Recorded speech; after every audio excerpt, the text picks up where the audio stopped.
Hi అండి అందరికీ. అందరూ ఎలా ఉన్నారు? నేనైతే చాలా చాలా బాగున్నాను. మీరెలా ఉన్నారో కింద కామెంట్ చేయండి ఫ్రెండ్స్. మీలో ఎవరైనా ఫస్ట్ టైం మన ఛానల్ చూస్తుంటే ఛానల్ సబ్స్క్రైబ్ చేసుకోండి. వీడియోస్ లైక్ చేయండి, షేర్ చేయండి. ఈరోజు నేను చికెన్ రెసిపీ వెరైటీగా ఎలా చేసుకోవాలో చూపించబోతున్నాను. చాలా చాలా టేస్టీగా ఉంటుంది. పిల్లలైతే చాలా బాగా ఎంజాయ్ చేస్తారు. ఎప్పుడైనా చికెన్ నార్మల్గా ఎప్పుడు ఒకే రకం కాకుండా ఇలాంటి స్పెషల్ ఎకేషన్స్ ఉన్నప్పుడు ఇలా ట్రై చేసి చూడండి. చాలా బాగా కుదురుతుంది. చాలా టేస్టీగా కూడా ఉంటుంది. ముందుగా స్టవ్ వెలిగించి ప్యాన్ పెట్టేసుకొని అందులో ఆయిల్ వేసుకోవాలి. దాంట్లోకి వెల్లుల్లి రెబ్బలు ఫ్రై చేసుకోవాలి. డైరెక్ట్గా వేసుకోవచ్చు, కానీ అవి మొత్తం అటు ఇటు కాకుండా ఒక దాంట్లోనే జల్లిగంటలు పెట్టి వేయించుకుంటే తొందరగా వేగిపోతాయి. చూసారా, ఇలా మాడకుండా మంచి రంగు వచ్చేంత వరకు ఫ్రై చేసుకోవాలి. ఇలా ఫ్రై చేసుకున్న వాటిని ఒక ప్లేట్లోకి తీసుకోవాలి. నేను ఇప్పుడు హాఫ్ కేజీ చికెన్కి చూపిస్తున్నాను.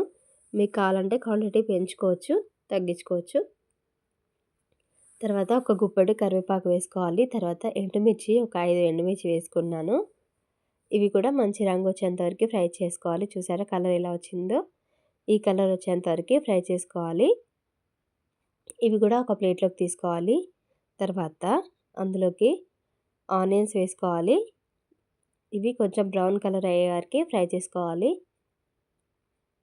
మామూలుగా ఆయిల్లో వేసుకోవచ్చు, కానీ మొత్తం చిందరవందరగా అయిపోతుంది కదా. అలా కాకుండా ఇలా జల్లిగంటలో వేసుకుంటే మనకి ఒక దగ్గర ఉండి తొందరగా కుక్ అవుతుంది. తర్వాత ఆయిల్ అంతా తీసేసుకొని కొంచెం ఆయిల్ అందులో వేసుకోవాలి. ఆయిల్ హీట్ అవుతూ ఉంది కదా, ఇప్పుడు అందులోకి అల్లం వెల్లుల్లి పేస్ట్ వేసుకోవాలి. ఇది ఫ్రై అయిన తర్వాత చికెన్ అందులో వేసుకోవాలి. ఫ్రెష్గా కడిగేసుకొని హాఫ్ కేజీ చికెన్ వేసుకుంటున్నాను. ఇది మొత్తం అందులో వేసేసుకొని ఫ్రై చేసుకోవాలి. ఇందులో మనం వాటర్ వేయాల్సిన అవసరం లేదు. అందులో ఉన్న వాటర్ తోటే అది ఉడికిపోతుంది. ఎక్కువ బోన్ లేదు, చాలా తక్కువగానే ఉంది. మీకు కావాలంటే మొత్తం బోన్లెస్ అయినా వేసుకోవచ్చు. బోన్తో ఉన్నా పర్లేదు, తర్వాత తీసేసుకోవచ్చు. మూత పెట్టి ఉడికించుకోవాలి. చూసారా అందులో వాటర్ ఎలా బయటకు వచ్చేసాయో. మనం వాటర్ వేయకుండా కూడా చికెన్లో ఉన్న వాటర్ అన్నీ బయటకు వచ్చేసాయి. ఆ వాటర్తో అయితే చికెన్ అనేది పర్ఫెక్ట్గా కుక్ అవుతుంది. తర్వాత అందులోకి కొంచెం పసుపు వేసుకోవాలి. తర్వాత కారం వేసుకోవాలి. మనం మిర్చి వేస్తున్నాం కాబట్టి కొంచెం చూసుకొని కొంచెం వేసుకుంటే సరిపోతుంది. తర్వాత ధనియాల పొడి, కొంచెం మిరియాల పొడి వేసుకోవాలి. ఇవన్నీ వేసుకొని ఒకసారి కలుపుకోవాలి. ఇప్పుడు మనం మూత పెట్టాల్సిన అవసరం కూడా లేదు, ఎందుకంటే చికెన్లో ఉన్న వాటర్ అన్నీ దగ్గరికి అయిపోయేంత వరకు ఉడికించుకోవాలి. చికెన్ మొత్తం ఫ్రై అయిపోతుంది కదా, చూసారా దగ్గరికి అయిపోయింది కదా.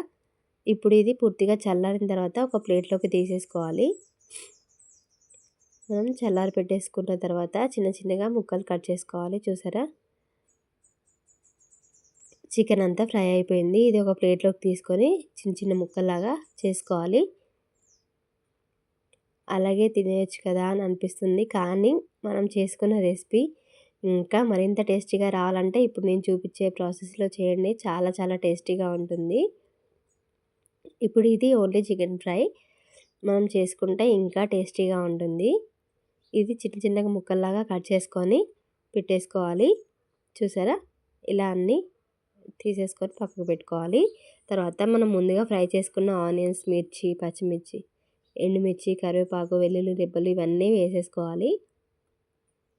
తర్వాత ఉల్లిపాయలు, పచ్చి ఉల్లిపాయలు, కొత్తిమీర కట్ చేసుకొని వేసుకోవాలి. చిన్న చిన్న ముక్కల్లాగా కట్ చేసుకోవాలి. తర్వాత కొంచెం ఉప్పు కూడా వేసేసుకోవాలి. లాస్ట్లో నిమ్మరసం వేసేసుకొని మొత్తం అంతా కలిపేసుకోవాలి. గిజలేం పడకుండా కొంచెం నిమ్మరసం వేసుకుంటే సరిపోతుంది. డైరెక్ట్గా చేతితో అయినా నలిపేసుకోవచ్చు. మీకు ఏమైనా కారం మండుతుంది అనిపిస్తే కవర్ అయినా పెట్టేసుకొని నలిపేసుకోవచ్చు.